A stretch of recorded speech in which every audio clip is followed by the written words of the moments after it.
आता हे राजकारणाचे दिवस सुरू होतील.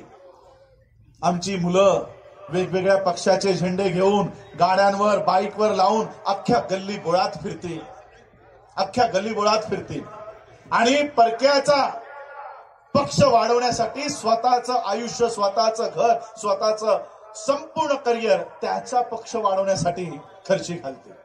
100 रुपयासाठी, 500 रुपयासाठी, बिर्याणीसाठी त्यांचा पक्ष. अच्छा, त्यांचे झेंडे तरी किती राज्यांमध्ये? त्यांचे झेंडे, राष्ट्रवादीचा झेंडा महाराष्ट्रापुरता, काँग्रेसचा झेंडा 4-5 राज्यांपुरता, बीजेपीचा झेंडा 5-6 राज्यांपुरता, शिवसेनेचे आता 2-3 झेंडे झालेत, मनसेचा झेंडा काही तालुक्यांपुरता. हे असले राजकारणाचे झेंडे जे अख्ख्या देशात पण नाही, हे असले राजकारणाचे झेंडे आपल्या खांद्यावर घेण्यापेक्षा हा जो धम्मध्वज या ठिकाणी उभा आहे, हा धम्मध्वज 138 देशांवर फडकतो. 138 या 138 देशांवर फडकणारा धम्मध्वज आपल्या खांद्यावर घ्या आणि बाबासाहेबांची बौद्ध चळवळ या देशात मजबूत करा. मगच बाबासाहेब आंबेडकरांच्या या बुद्धिस्ट मुवमेंटला आम्ही न्याय देऊ शकू. ती धम्माची मुवमेंट घ्या. आज धम्माची मुवमेंटला किती आम्ही काम करतो बुद्धिस्ट सोसायटीला. माणूस रिटायर्ड झाला, रिटायरमेंटचं एज काय? 58-60. 60 वर्षाचा झाला की आता कोणी त्याला विचारणार नाही, सरकारी यंत्रणेत विचारत नाही, घरात विचारत नाही, गल्लीत विचारत नाही. मग ते आम्हाला देतात, याला घेऊन जा धम्माचा प्रचार करायला. रिटायर्ड झाल्यानंतर डायबिटीज, हाय ब्लड प्रेशर, स्पॉन्डिलिसिस, माहिती नाही किती आजार झालेले माणसं आम्हाला देतात. धम्माचा प्रचार करायला घेऊन जा. ज्या देशात सम्राट अशोकाने स्वतःची लहान लहान मुलं धम्माचा प्रचार आणि प्रसार करण्यासाठी दिली, त्यानंतर हा देश बौद्धमय झाला. तुम्हाला खरंच जर हा देश बौद्धमय करायचा असेल तर तरुणांनी या बुद्धिस्ट मुवमेंटमध्ये उतरलं पाहिजे आणि त्यांनी हा धम्मध्वज आपल्या हातात घेतला पाहिजे. मगच बाबासाहेब आंबेडकरांचं वाक्य, बाबासाहेबांचा संकल्प की मी भारत बौद्धमय करीन, हा संकल्प त्या दिवशी पूर्ण होईल. आणि म्हणून आजच्या या प्रसंगी, कारण वेळ बराच कमी आहे, आज बुद्धिस्ट फेस्टिवलसाठी आपण इकडे आलेलो आहोत. या देशामध्ये आम्हाला बौद्ध संस्कृती लोकांपर्यंत रुजवायची आणि कॉमन पद्धती. मी कोल्हापूरला जातो, तिकडे बौद्ध वेगळ्याच पद्धती, वंदना चालीरीती वेगळ्या असतात, कोकणात वेगळ्या आहेत, खानदेशात वेगळ्या आहेत, मराठवाड्यात वेगळ्या आहेत. आणि म्हणून एक कॉमन बौद्ध पद्धती असली पाहिजे. यासाठी बाबासाहेब आंबेडकरांनी स्वतः लिहिलेली पुस्तिका आहे बौद्ध पूजा पाठ, की आम्ही कशा पद्धतीने आचरण केलं पाहिजे, आमची पूजा कशी असली पाहिजे. कमीत कमी ती तरी त्याच्यामध्ये तरी एक वाच्यता असली पाहिजे. याकरिता मी स्वतः बाबासाहेब आंबेडकरांच्या रायटिंग अँड स्पीचेस मधलं तेवढासाच एक पार्ट वेगळ्या पुस्तिका म्हणून छापून आणलेला आहे, बौद्ध पूजा पाठ. हे आमची 2 कार्यकर्ते या ठिकाणी ती पुस्तकं घेऊन आलेली आहेत. ती पुस्तकं तुम्ही त्या ठिकाणी प्राप्त करा. आणि वंदना आमची काय आहे, तिचा अर्थ काय आहे. नाही तर मी अनेक लोक बघतो विहारामध्ये पंचशील ग्रहण करत असतात. सुरा मेरय मज्ज पमाद ठाणा वेरमणी सिक्खा पदम समाधियामी, हेही बोलतात आणि तोंडाने दारूचाही वास येत असतो. पंचशील आपण काय बोलतोय हेही त्यांना माहिती नाही.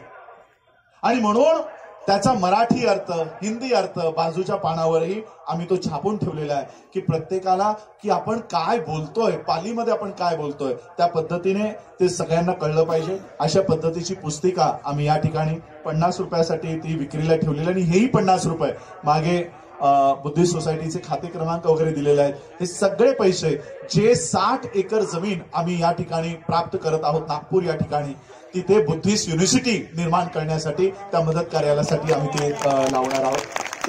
तेही तुम्ही त्या पद्धतीने प्राप्त करा. आणि याचा एक प्रश्न आला की मुलांच्या शाळेत प्रवेश घेताना उतार्यावर जात काय लिहिली पाहिजे यावर थोडं बोला.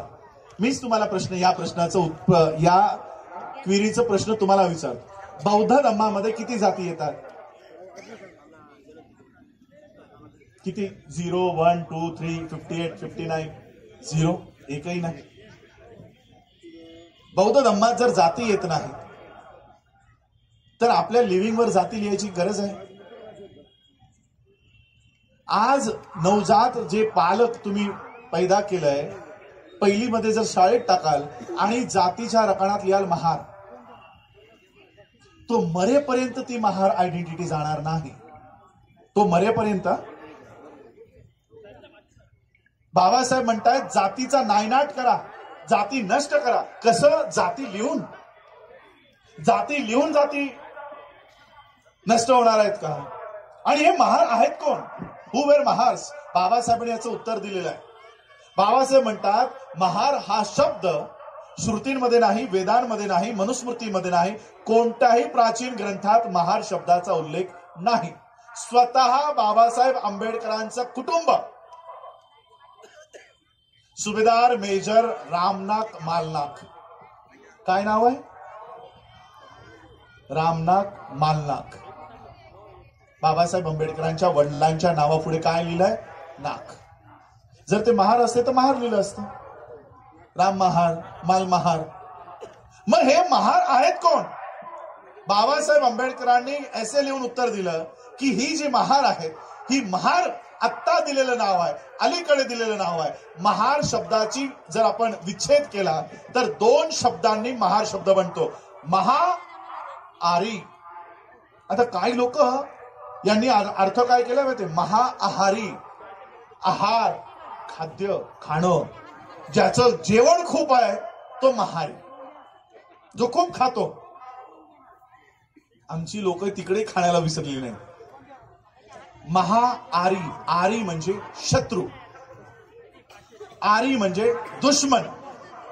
आणि असा तसा दुश्मन नाही, महादुश्मन, महानतम दुश्मन. मग हा महार कुणाचा सगळ्यात मोठा शत्रू आहे? या महाराष्ट्रातला महार सगळ्यात मोठा शत्रू कुणाचा आहे? बाबासाहेब आंबेडकर याचं उत्तर देतात की तथागत बुद्ध ज्यावेळेस ध्यान साधनेला बसायचे त्यावेळेस ब्राह्मण त्यांची हत्या करण्याचे नियोजन करायचे. त्यांना जीवे मारून टाकण्यासाठी षड्यंत्र रचायचे आणि त्यांचं रक्षण करण्यासाठी नाग नावाचे राजा आणि राणी आणि त्यांची प्रजा बुद्धाचं रक्षण करण्यासाठी त्या बुद्धाचं रक्षण करायला तिथे उभं राहायची. हे नाग दुसरे तिसरे कोणी नाही, हे नाग म्हणजे आमचे पूर्वज. आम्ही कोणी महार नाही, आम्ही महार, महाआरी. सगळ्यात मोठे शत्रू या देशात कुणाचे आहोत तर ते बुद्धाचं रक्षण करणारे आम्ही. ते महार लोक, नाग लोक. कुणापासून रक्षण करतोय? ब्राह्मणांपासून रक्षण करतोय. आम्ही सगळ्यात मोठे शत्रू कुणाचे आहोत? या ब्राह्मणी व्यवस्थेचे आहोत. आणि आजही आम्ही त्या बुद्धाचं रक्षण करतोय. कुणापासून? नरेंद्र मोदी पासून, पल्लवी जोशी पासून, अनुपम खेर पासून, विवेक अग्निहोत्री पासून आणि योगी आदित्यनाथापासून. की हे बौद्ध नाही आहेत, ही लोक तुम्हाला फसवून आमचा सगळा मलिदा हा ब्राह्मणी व्यवस्थेला घेऊन चाललंय. हे सांगायचं काम मी जागतिक पातळीवर सगळ्या बौद्ध राष्ट्रांमध्ये जाऊन करतोय. सगळ्यांना यांना एक्सपोज करायचं काम आज मी या देशामध्ये करतो. आणि म्हणून मी आज हा प्रश्न तुम्हाला विचारला की मुलांच्या जाती काय लिहाव्या, तर जाती ना लिहिता केवळ धम्म हा जो आमचा आहे बौद्ध एवढ्या पुरताच मेन्शन करा. बाकीची माझ्या स्वतःच्या LC वर TC वर माझ्या आईवडिलांनी जात नमूद केलेली नाही. मीही जगतोय, चांगली नोकरी करतोय, चांगलं शिक्षण प्राप्त केलं, जगामध्ये फिरतोय. मी कसलीही जात न लिहिता जर एवढ्या चांगल्या मुकामावर आहे तर तुमच्या मुलांची जात लिहिली किंवा नाही लिहिली तर तुमचं काहीही बिघडणार नाही. बस मी एवढंच आजच्या प्रसंगी सांगतो. वेळ कमी आहे त्यामुळे मी अधिक भाष्य करत नाही. आपण सगळ्यांनी, आयोजकांनी मला वेळ दिला त्याबद्दल मी सगळ्यांचे आभार व्यक्त करतो. खास करून काकासाहेब कोळसेजींचं की बराच त्रास त्यांना या ठिकाणी झाला कार्यक्रम आयोजित करण्यासाठी. पहिला कार्यक्रम, मला वाटतं पहिलाच कार्यक्रम आहे आपला, पहिलाच कार्यक्रम आपण केलात आणि यशस्वी केला त्याबद्दल मी आपल्या सगळ्यांचे कौतुकही करतो. आपण सगळ्यांनी मला ऐकलं त्याबद्दल आपल्या सगळ्यांचे आभार, धन्यवाद. जय भीम, नमो बुद्धाय. फोटो घेऊ आपण, चला.